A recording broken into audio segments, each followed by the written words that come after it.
I recently got the chance to stay at the Inn at 500, located in the heart of downtown Boise. With complimentary drinks at check-in and spacious luxe penthouses and suites, it's an ideal spot for celebrations and your visitors. It was the perfect place for me and my husband to sneak away for a little staycation. We loved the cozy fireplace in our room and the balcony with gorgeous views of the city skyline, where we shared coffee in the morning. Ready to plan an unforgettable Boise stay? Book now at innat500.com. Today on CityCast Boise, the private school choice debate is already heating up at the Capitol, but where would the money come from? And what would it mean for public schools, homeschoolers, and families in rural areas? We're looking at the pros and cons of a program that's causing headaches in other states and asking if Idaho could avoid the same fate. It's Tuesday, January 21st. I'm Lindsay Van Allen, and this is what Boise's talking about. Joining me today is Ryan Soupy, senior reporter with Idaho Ed News. Thanks so much for being here today, Ryan. Hi, Lindsay. Thanks for having me. So let's just really get into this. What are school choice vouchers? That's been in the news a lot. And how do they differ from Governor Little's proposed private school tax credits? Yeah, so there's a few different mechanisms that have become popular across the country to essentially deliver public funds to private schooling. Typically, that includes private school as well as homeschool. Vouchers are the traditional way. So a school voucher is government delivers a certain amount of money to a private school to subsidize education for a certain amount of students. Another method is education savings accounts, usually called ESAs.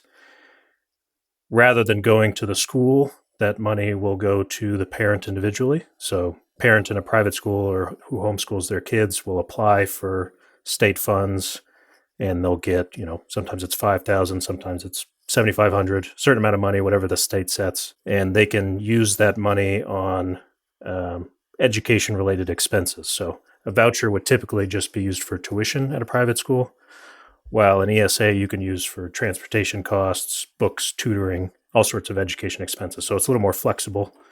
And then a tax credit is similar to the ESA in that you can use it for education expenses, but it's just delivered to you in a different way. So an ESA is sort of usually a debit card style.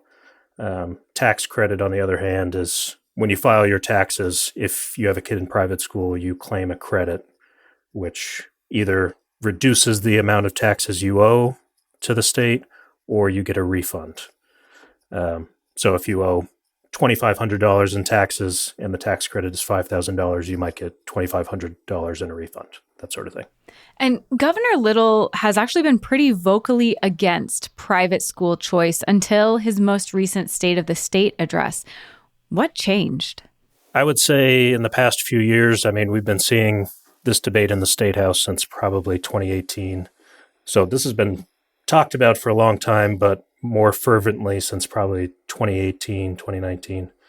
Governor Little has, I'd say, stayed on the sidelines for the most part, hasn't offered much of an opinion, and when he's been asked about it, he said he wouldn't support anything that would take money away from public schools. Mm-hmm. I think this year we've seen last year's elections, maybe the balance shifting a bit in favor of a private school choice bill passing this session. Perhaps that led him to make some money available. Still, even in his State of the State, he hasn't come out and said, I support giving money to private schools and homeschoolers. So it's going to be an interesting session. I don't know what he's going to support. I'm trying to figure that out right now, what he might need to see in a bill to support it. But generally, this push has come from individual legislators, and it seems like he's relenting to that pressure now. And part of that relenting was that he proposed a $50 million tax credit, but that that money wouldn't come from public school funding. It wouldn't, be drawing from that. So how would that work in practice? Yeah, so the governor proposed setting aside money. He hasn't proposed a specific mechanism yet. That's come from Representative Wendy Horman and Senator Lori Den Hartog. They have a specific bill that would kind of put this into action, which is the tax credit. where the money is coming from, this is one of the big debates around private school choice. Technically, it wouldn't come out of the public schools budget. The way Representative Horman describes it is a tax reduction. So when people claim tax credits, the state is bringing in less money from taxes, right? So they're not taking money out of the public schools budget and giving it to private schools. Opponents of this will say it's the same pot of money. It doesn't really matter where it comes from. And what's been the reaction from teachers, parents, public school advocates to the governor's proposal and to this bill? Yeah, I would say the usual suspects that have opposed this all along, which is the advocacy groups representing public schools. So Idaho School Boards Association represents public school trustees. Idaho Education Association it's the statewide teachers union, so they represent teachers who are in the union. The reaction to the governor's announcement was, I think, sort of surprised because, as you mentioned, he's been hesitant about this for many years, and disappointment. They sort of saw him as an ally, and he's now opening the door. I think the governor, his lack of support has been a barrier because, they need him to sign a bill. Yeah, it definitely seemed, from my perspective, like a bit of a green light when it has not been a green light before. So it seems like advocates for this might have also felt the same way, that, maybe they're making inroads. Maybe this kind of a bill could get signed into law. For sure. And the governor's a big part of this. It's unclear at this point. The legislature can pass a bill if they have enough support that they don't need the governor's support. We call it a veto-proof majority. They could pass this tax credit bill, and if 2/3 of the House and 2/3 of the Senate both approve of it, and the governor vetoes it, they can vote again, and it becomes law anyway. But it's unclear whether they have that level of support. So I think at this point, it's discussing with the governor what his standards are in a bill to make sure that once it gets to his desk, he'll sign it.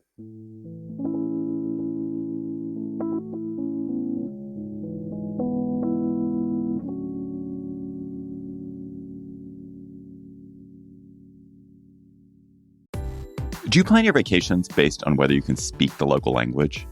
With Babbel, language no longer has to be the barrier. I'm David Plotz, the CEO of CityCast, and I went to Mexico City a couple of years ago with my girlfriend, who's a native Spanish speaker, so I just let her do all the talking, like all of it. I adored the city, and now I'm going to go back in a couple of months, but with my college roommates, who are a bunch of middle-aged men, none of us Spanish speakers. When I was younger, I might not have been bold enough to do that, but now I'm not anxious because Babbel has me covered. Thanks to Babbel, I know how to order a taxi, how to give directions, how to order in a restaurant, all the small and useful bits of language that make international travel easier. Babbel's quick 10-minute lessons, handcrafted by over 200 language experts, get you to begin speaking your new language in 3 weeks or whatever pace you choose. And because conversing is the key to really understanding each other in a new language, Babbel is designed using practical, real-world conversations, especially the sort you need while traveling. Food, how to get places. Babbel's tips and tools are inspired by the real-life stuff you actually need when communicating. With a focus on conversation, you'll be ready to talk wherever you go. So I hope I'll see you in Mexico in a couple of months. Or, as we say, espero verte en Mexico en un par de meses. So let's get more of you talking in a new language. Babbel is gifting CityCast listeners 60% off subscriptions at babbel.com/CityCast. Get up to 60% off at babbel.com/CityCast. Spelled BABBEL.com/CityCast. Babbel.com/CityCast. Rules and restrictions may apply. The Apple Watch Series 10 is here. It has the biggest display ever. It's also the thinnest Apple Watch ever, making it even more comfortable on your wrist, whether you're running, swimming, or sleeping. And it's the fastest charging Apple Watch, getting you 8 hours of charge in just 15 minutes. The Apple Watch Series 10, available for the first time in glossy jet black aluminum. Compared to previous generations, iPhone XS or later required. Charge time and actual results will vary. The governor indicated that if he sees something that's a tax credit bill or some kind of private school choice bill, that he wants oversight on that money, especially since it's public money that would be funding private educations. What does that mean? I think what it means for other people, it could be standardized testing. So some states require students receiving private school or homeschool students receiving a public benefit to take a test or even the same test as public school students take. So in Idaho, public school students take the ISAT and IRI, which is a reading test. That could be one. Another one is teacher certification. So making sure that teachers in private schools are certified the same way public school teachers are certified, and requiring fingerprints so that they can get background checks. Another one is admissions procedures. So private schools generally, they get to choose whether they admit a student or not, unlike public schools have to take everybody. You could see in a bill, and I don't know whether the governor would support this or not, but you could see a requirement that if private schools are accepting this public benefit, that they also accept all students, or at least you could require them to report to the state why they didn't accept certain students. And as far as financial accountability, you could, first of all, require financial reporting. So, the public can see where the money is going and who's benefiting. But also you could require that a school, to be eligible to receive students funded by public money, have been open for a certain amount of years. One of the main criticisms of the ESA program in Arizona has been they don't really require anything of the schools receiving the money. So a private school could have a whole bunch of students who are funded by the state, and then it could close that year, and there's no way to get that money back, and those students are kind of out of luck. They end up back in the public school system, and that money is gone. And I think that is a concern that a lot of people are seeing, is that with these bills or proposals, we've all seen what's happened in Arizona, where the voucher costs were initially estimated to be quite small, just a fraction of their public school spending. But that cost has ballooned and in many ways is undermining public education funding. And they're really, it's stressing the system. Is that something that could potentially happen in Idaho? Yeah, so this is also going to be another big debate this session, no matter what the bill is, whether it's Representative Horman and Senator Den Hartog's or a different one. This session and the bill they proposed last session has a $50 million cap, which means they're going to claim a tax credit and it'll be capped at $50 million cost to the state. In Arizona, they used to have limited eligibility requirements for the students. So it used to only be targeting students with special needs or disabilities. And slowly over time, they added eligibility requirements. So they added, if you're in a public school that has a failing performance grade, you're eligible to receive an ESA to attend a private school. And then in 2022, Arizona opened it up to everybody. So there's no eligibility limits, no spending cap. And as you mentioned, the cost has ballooned because it's been popular. Lots of people are applying for these funds, which help send their students to private school or help them afford homeschool costs. And two, just because there's no limits on it. So I think here we've seen mostly restricted proposals, a cap on spending or eligibility restrictions, but there's always the chance that next year or the year after that or 5 years from now, the legislature could decide to lift those limits and open it up. And that's when we'll see the bigger costs. And I think that's, a concern that I've heard echoed a lot is, passing this would be, kind of getting over this hurdle. And we saw a major shift in the legislature with the last election last year. So what about this risk that future legislatures could remove the cap or the accountability measures, like not allowing the money to come from public school funding? Like, how could that potentially impact public schools, which is a constitutional mandate in this state? Yeah, I mean, we saw in Arizona, their state government has done similar things that ours has, which is, for one, cutting taxes. And what that does is it means the state is bringing in less revenue. It's that pot of money that we were talking about earlier is getting smaller. And this year they faced I believe, $1 billion budget deficit. And depending on who you talk to, that was caused by either their ESA program or the tax cuts or both. If this bill passes this session and the limits are removed, it's hard to say how much that's going to cost the state, because we don't even know how many private school students are here. We can take a guess that I wrote a story a few weeks ago that the estimates are somewhere between 16,000 and 22,000, which is a pretty wide range. Yeah, that's not a very narrow guess. Yeah. Add homeschool students, which might be 18,000 or 20,000. Then you can get to a total of the burden that the state could face eventually. That doesn't mean all of those students are going to apply for the money, but possibly, hesitate to even throw a number out there, but possibly $280 million. That's based on a $5,000 tax credit. Still, that's much smaller than the public schools budget, which is about $3.2 billion this year. But opponents will say that's money that could have been going to public schools, and yeah, it shrinks the pot available. And I'll just mention what you see when these programs become universal, like universal meaning no eligibility restrictions. Maybe they've always wanted to go to private school, and now they have this. It's within reach once this state program becomes universal for everybody. So when that happens, public school students are transferring out of the public school system.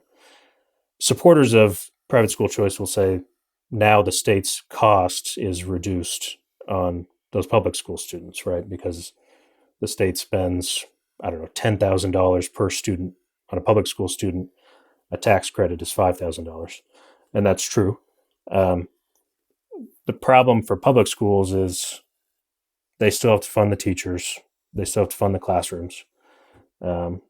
Those kind of fixed costs don't go away when one student goes from public school to private school. So that's the kind of challenges they'll face. For now, what's on the table is a $50 million program with a cap. And Representative Horman, who's the co-chair of the budget committee, says all the time she's not in favor of budget busting bills. She's a fiscal conservative. She wouldn't propose something that's going to bust the state budget. I think there's definitely, that might be the goal or the aspiration. It does seem, though, like these programs, whether because they're popular or they increase accessibility or with the lack of restrictions or oversight, it's access to money. They do seem to attract more people. So even with these, where you mentioned it is less per student than what's going to public schools, it is proportionately significantly less students than are being educated at our public schools. So there is that proportionality where, yes, you have to keep the lights on in the building, whether there's 2 students there or 2,000, where those costs don't go away just because some students go away. Yeah, that's true. And I think we've already seen in public schools declining enrollment. And I think we talked about that last time I was on your show, where Boise was closing some schools. It's just a numbers game for them. And usually the solution is to close a school and kind of consolidate.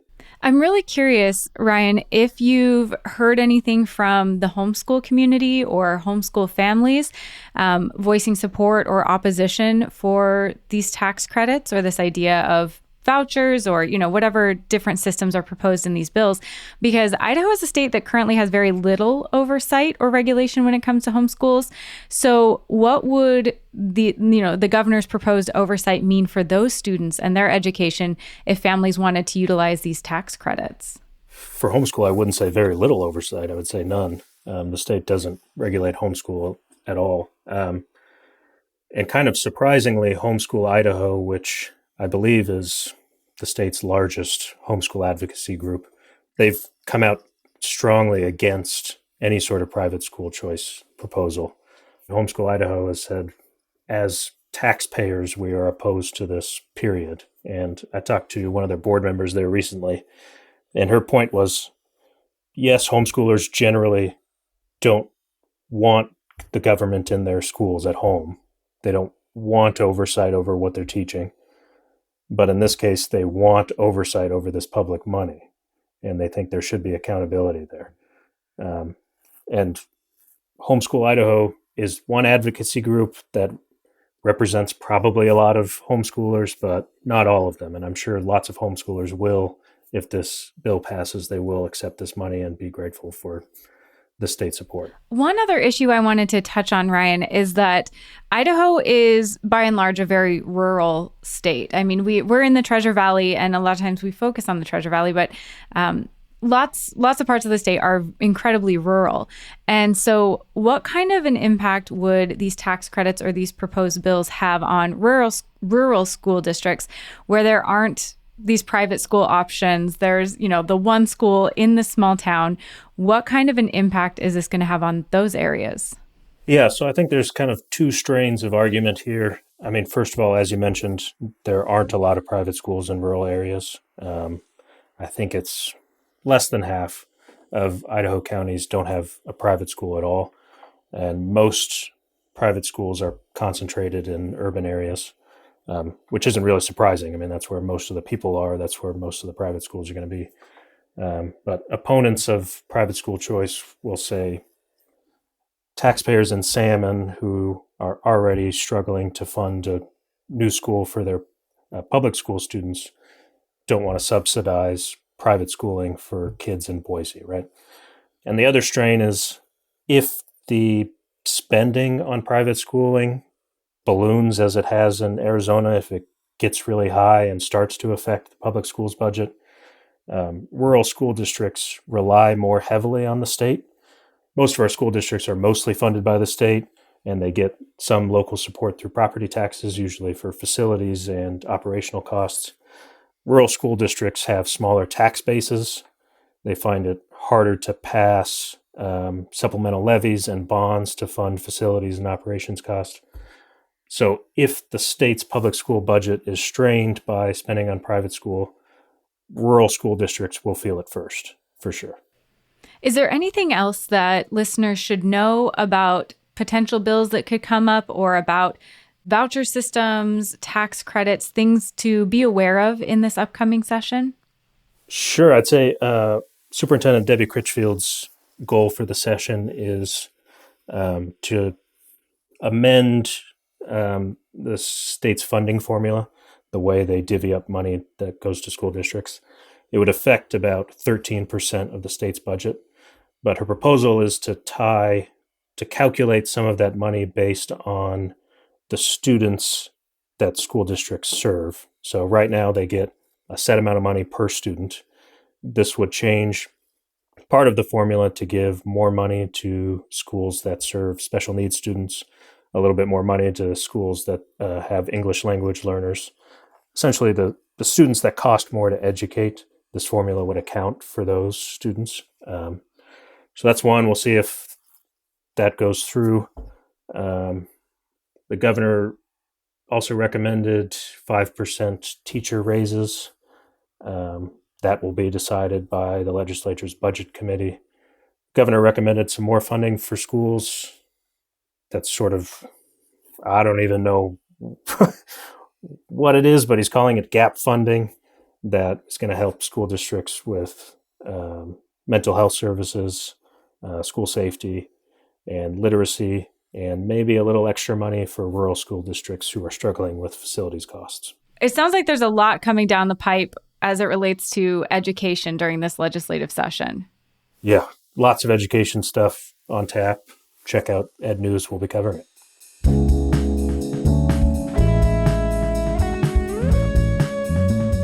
That's all for today here on CityCast Boise.